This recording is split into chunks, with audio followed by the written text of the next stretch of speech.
morning troops, and welcome back to another educational video for trading harmonics. Today we're looking at the bullish anti-bat pattern. Most people will not have heard of the anti-bat, but we're going to be trading it for band, tether on Binance. Now the first thing I'm sure a lot of you will notice is my X anchor here. It is not the true swing low. The true swing low, of course, is here. And why have I not placed it here? Do you understand why? Probably not. But I do teach this in block 3 of the mentorship. Very situational as to when you move your X anchor to an alternate placement. More of an advanced trading and advanced analyzing method, but we won't go into that, not in this video anyway. We want to check today, how strong will the anti-bat be?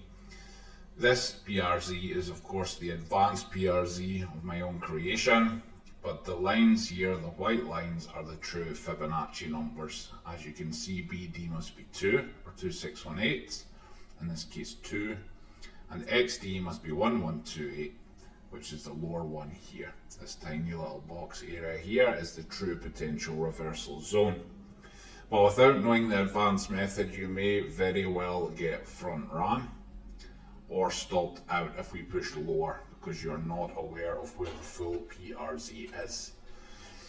So if you don't have the cheat sheet, come and get it. It has all of the harmonics you've heard of and all of the ones you have not heard of. You need a broad scope of all these harmonics so you can use it to the most advantage. If you're not aware of their existence, how can you catch the trades? So come and grab it, free to anyone who wants it, in the Discord, on Twitter, or wherever you find us. It's littered across the internet. You will need it, or you can copy down all these numbers on your own, but I don't advise it when we've already made a cheat sheet ready for you. So let's add some price action and see how we go. We got a bounce here, clean on the true Fibonacci number, the 2. So you would not have needed my advanced method in this case. All you needed to know was the correct numbers and how to correct placement for your X anchor, which most people probably would not get. But we'll add in our Fibonacci retracement. We'll add in the golden ratio box. That's the 0.5 to the 618 Fibonacci. We'll look for reaction and see how we get on. Resistance, as usual, we are finding resistance in this area. Very common, it's why we mark it in. Not a great sign, so you would have likely taken profit at this point. And bearish off the 382 again is not ideal.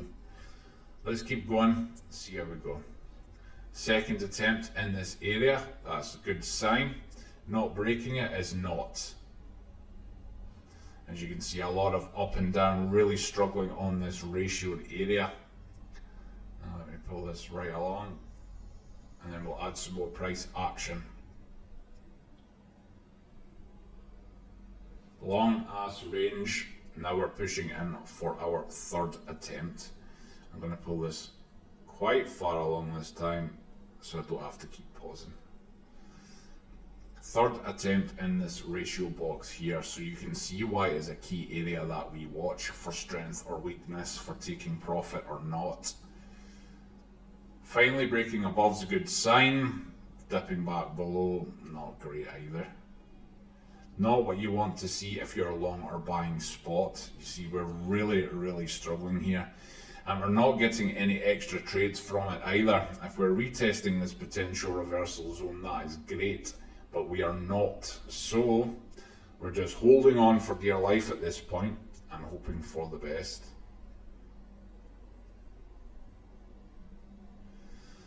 Finally breaking through after how many? 1, 2, 3, 4, 5, 6. Yeah, 6, 7 attempts before we get a push on. Usually when you get this many attempts, you would expect failure, to be honest. It would not be a strong sign. I think most people would have closed by now. People like myself are a bit more indifferent, trust the market, and your analysis at the time would have maybe left it. So that's not too bad if you know what you're doing, if you know what you're looking for. Of course, you need a broad scope of the market for that, not just analysing the one coin, but a full market summary. You can see here we've pushed all the way up, topping out around 2.329. Let's go over our P&L. And we'll zoom it in, as these videos are proof of trade videos, as you can see. 2.322. You got to, yeah. Seeing it come in with the second push here, it's a good time to take profit. Even though you're holding the 1618, it's starting to make some bearish price action. So let's go over the entry. You can see the entry here at 0.912. Let's mark this off. So why is this a random number? Why is it not on my line? Simple reason being, we averaged in from the top here, and then we got a lower DCA here. We didn't make it to our third. It was pretty much bang on the line. So we got in here and in here. When we pushed down, we didn't get a third or a fourth. Had we done that, our average would be lower again. We are entering on the lines, but entering more than one average into the trade to scale into it means that your average trade changes, of course. So the only reason this is not matching is for this reason. Had we bounced off of the top and moved higher, we would have the exact entry. Okay, as you can see, we got a 3000% returns on this 20x. We like to trade on 20x. You can trade higher sometimes, you can trade lower to be safer. We like to trade most of these on 20x. It gives a bit of safety, more safety than higher leverage, that's for sure, and gives substantial returns, as you can see. Had you bought spot in this area clean off of the line, which you would not have needed my advanced method for, we have pushed 161%, which is great. It's reflected in the P&L. So even on spot, this would be great. Even without my advanced method, you would have been fine. Not in every case, not in every sense either, but had you just bought spot using this formation, you'd be doing pretty good right now. You know, over double your profits there. Not bad at all. Sorry, over double your capital. So you'll be very happy with those returns.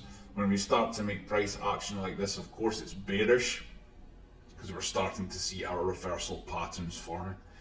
So you'd be drawing in something like this, as you've seen it, especially with those spikes, especially with this being 886 and then this 618. You know, I mean, these are prime numbers.